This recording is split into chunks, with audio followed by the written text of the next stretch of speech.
What's up, everyone? Kevin Leslie and solo edition of the At 1000 Training Podcast. It's been a minute, but we are here. It's October, and some people have already raced this fall season. Others have their first race coming up in, this upcoming weekend or the following weekend at the Head of Charles.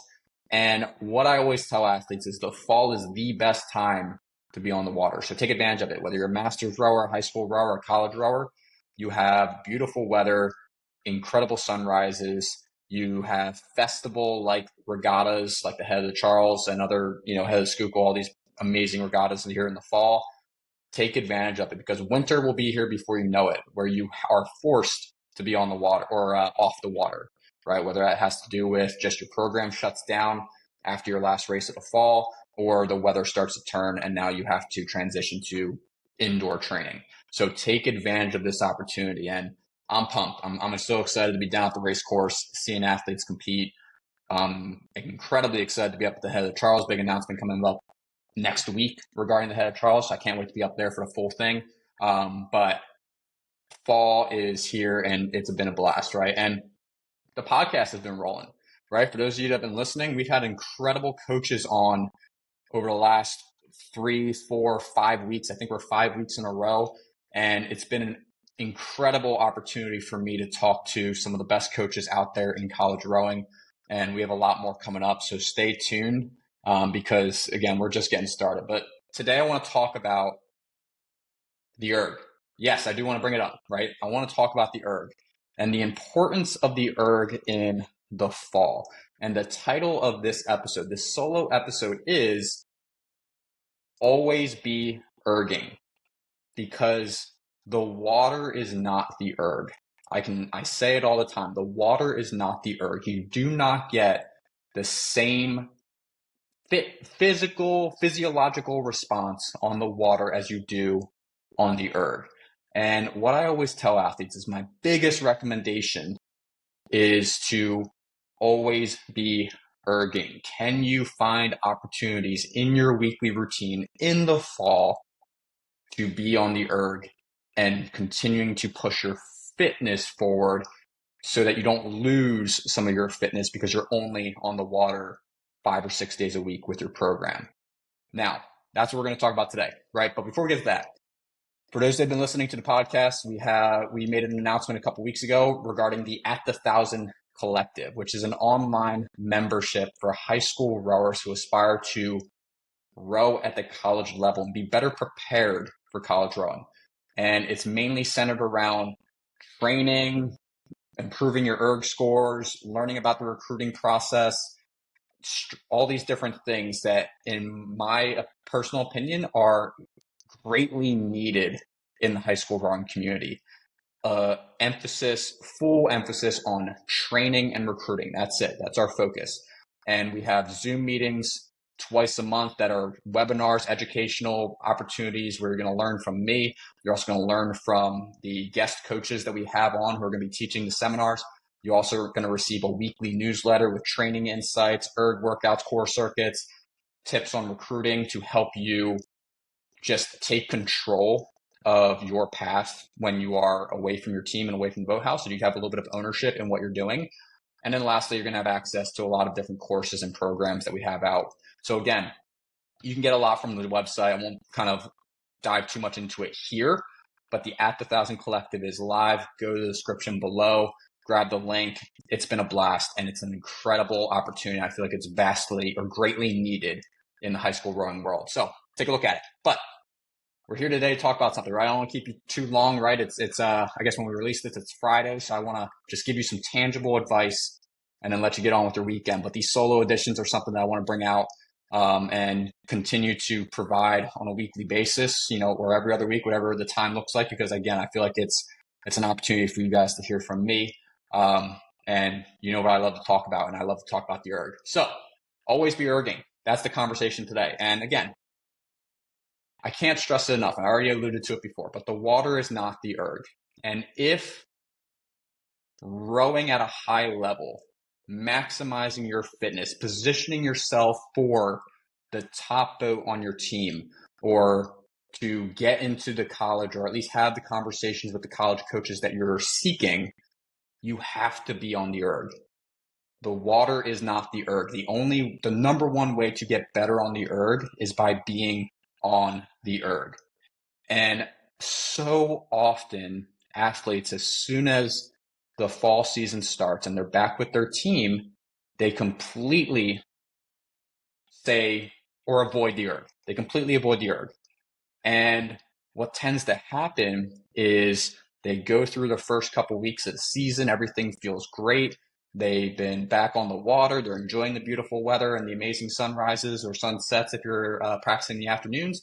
And then that first test comes around, that first 5K, 6K, 30-minute test, whatever it may be.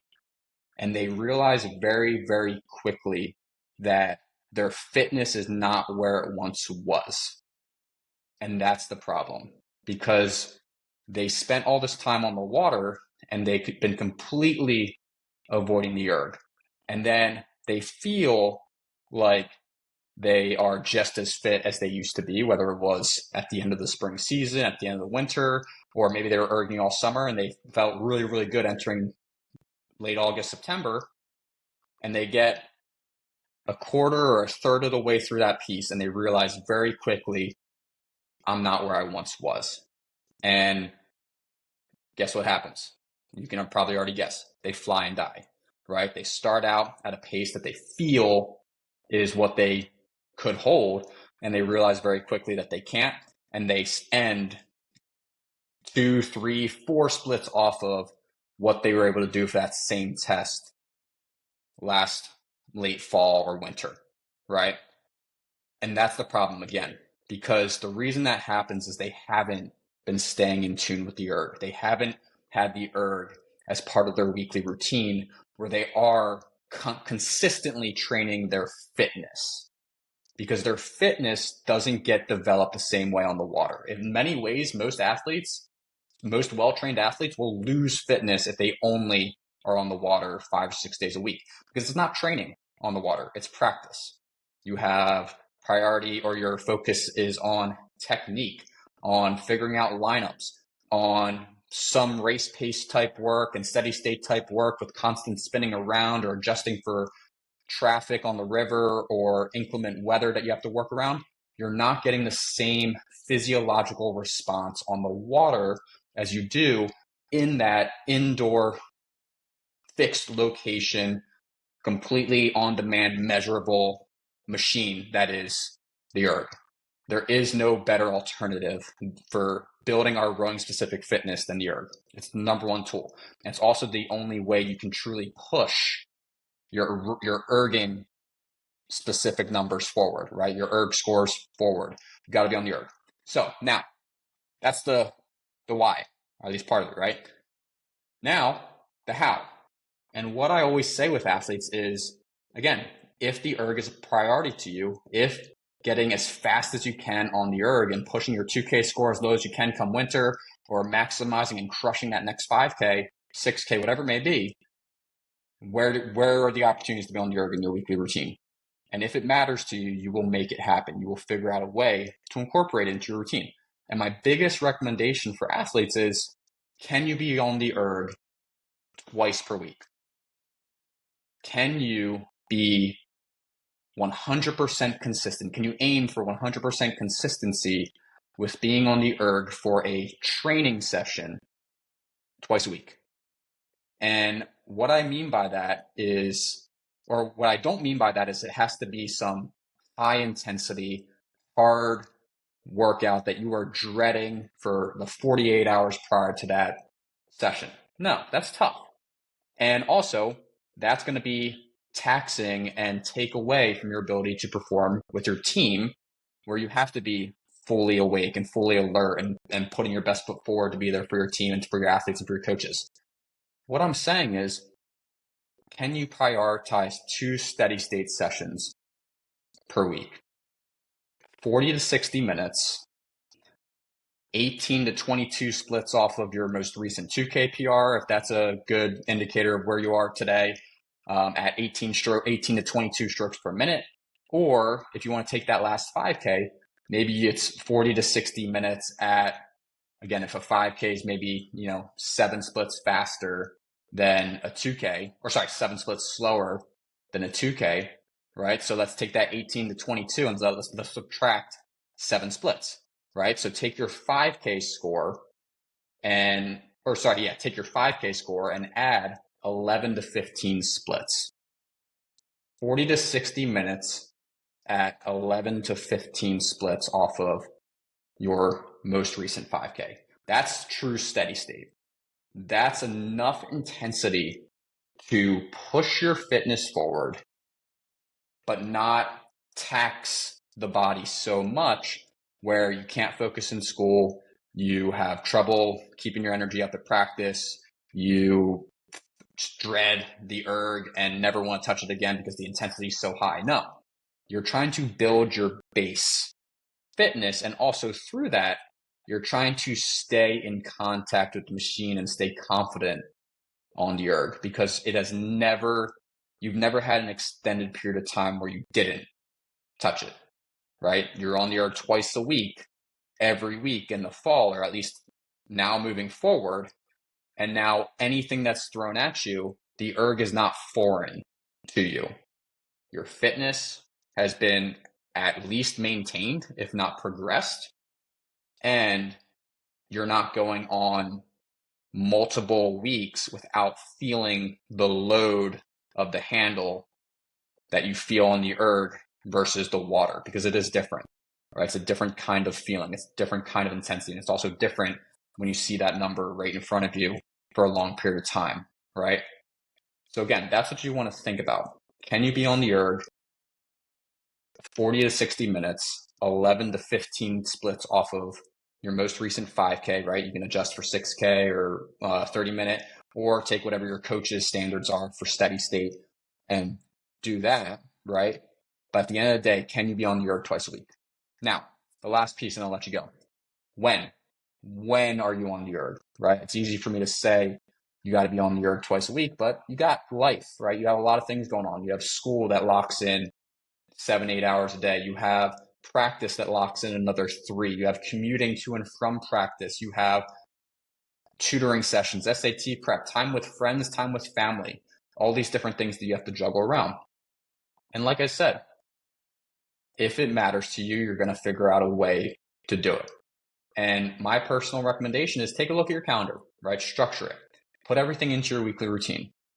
Put everything into a weekly calendar and figure out where are the windows of opportunity where you can be, let's call it 90% consistent at those particular time blocks. And okay, maybe as a high school rower, I know that Monday is a very common day to be off from practice. Okay, well, that's easy.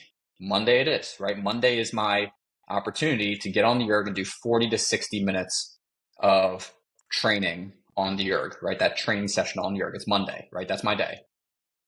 And you may be thinking to yourself, okay, well, maybe I had race on Sunday. Maybe I'm training 7 days a week or whatever, or maybe that'd be, I wouldn't have a day off that week. When you really think about it, it's not an intensity that is high enough. And probably a lot of your sessions that you're doing in your week are not an intensity high enough where you should 100% fear adding in that seventh day of work.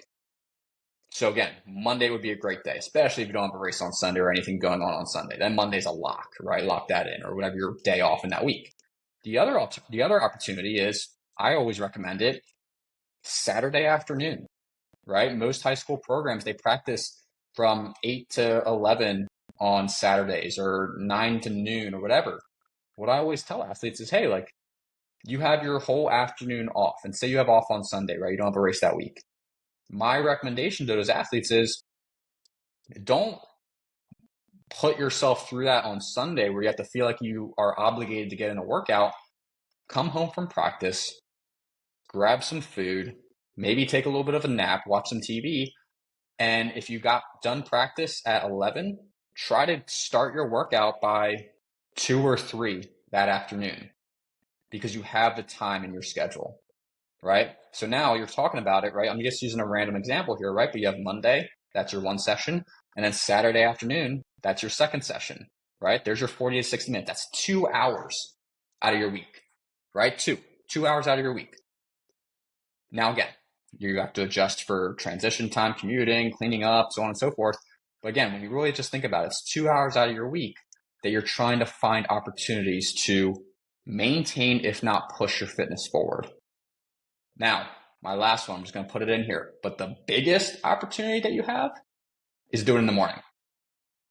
Do it before school. That's number one. That always will be my number one recommendation. But I'm confident enough to say it now, right? Most of you are if you haven't exited it already, you're considering it because you don't feel like waking up at 5:30 a.m. to get it in a 40 to 60 minute erg session. But I am throwing it out there. If you want a lot of flexibility in your weekly routine, get it done before school, because I guarantee you after you get through that barrier to entry, right, that time where it is a drag on your body, I guarantee you you push through that level of resistance, you'll actually find that you probably have more energy in those days. You actually find that you are more alert and more ready to rock after you get in a 40 to 60 minute erg session. I do have some athletes who are consistent examples of people who do that. The morning sessions will always be my first go-to. But again, I know most athletes aren't wired that way. So now if that's not what you feel like doing at this stage, Mondays or whatever your weekly day off is, and then lock in Saturday afternoons.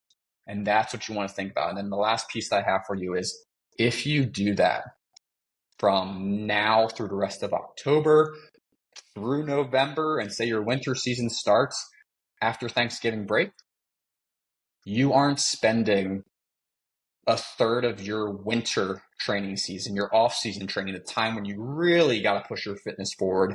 You aren't spending the first third of that winter season catching up or reacclimating to the erg. You have this backlog of consistent training to draw from, where the moment you transition to true winter training mode, you are now pushing your fitness forward. You are pushing your fitness to new heights rather than spending a large portion of it reacclimating, catching back up to the machine. So again, that's my biggest recommendation. If you want to get better on the erg, you got to be on the erg. Hands down, number one. It's the number one way. It's the only way, right?